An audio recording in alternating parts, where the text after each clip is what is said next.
19 सितंबर शाम के करीब 6 बजे मणिपुर की घाटी में अचानक गोलियों की आवाज़ गूंज उठी और पूरा इलाका दहल गया।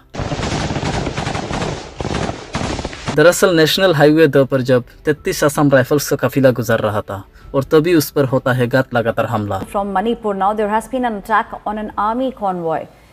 और इसी हमले में नायब सूबेदार शेम गुरुंग और राइफलमैन रंजीत सिंह के शव शहीद हो जाते हैं और साथ में 5 और जवान गंभीर रूप से घायल हो जाते हैं। नायब सूबेदार and 29-year-old rifleman Keshav, they were the ones who were killed in the attack.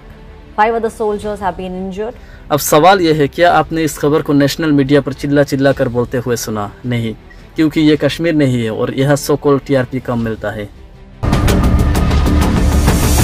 फिर जांच में पता चलता है कि हमलावरों ने एक सिल्वर ब्लू वैन का इस्तेमाल किया जिसका नंबर है MN01W6624 और उसी वैन से पहले काफिले को रोका, फिर चारों तरफ से फायरिंग की। बाद में वही वैन मुटुम यांगपी इलाका से बरामद हुई और 2 सस्पेक्ट हिरासत में लिए गए। लेकिन ध्यान दीजिए, ये हमला कोई अचानक की गई फायरिंग नहीं था, ये था प्लान, कैलकुलेटेड और स्ट्रेटेजिक अटैक।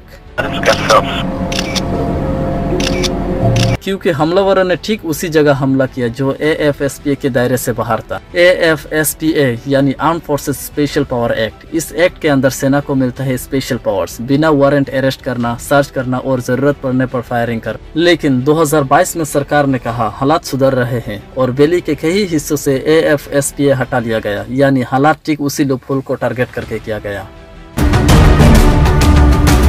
अब सवाल उठता है, क्या सच में मणिपुर के हालात सुधर गए हैं?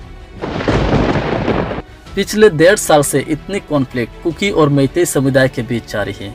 सैकड़ों लोग मारे गए, लाखों लोग बेघर हुए और हजारों लोग अभी भी रिफ्यूजी कैंप्स में जी रहे हैं और अब यह हिंसा सीधा हमारे सैनिकों पर पहुंच चुकी है।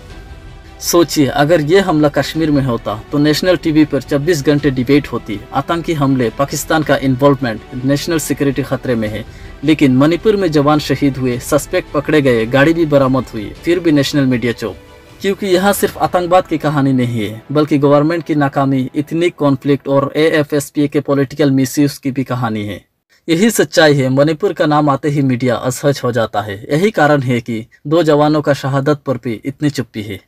तो सवाल आपसे है, क्या मणिपुर के सैनिकों की शहादत कश्मीर के सैनिकों से कम है? क्या मीडिया सिर्फ वही बोलेंगे जहां सिर्फ उसके सो कॉल्ड TRP और पॉलिटिकल स्क्रिप्ट फिट बैठे? और सबसे अहम बात, क्या मणिपुर की आग कभी बुझेगी या इसी तरह जवानों और आम लोगों की जिंदगी लेती रहेंगी? अब फैसला आपको करना होगा, पॉलिटिक्स पहले या नेशन की सिक्योरिटी।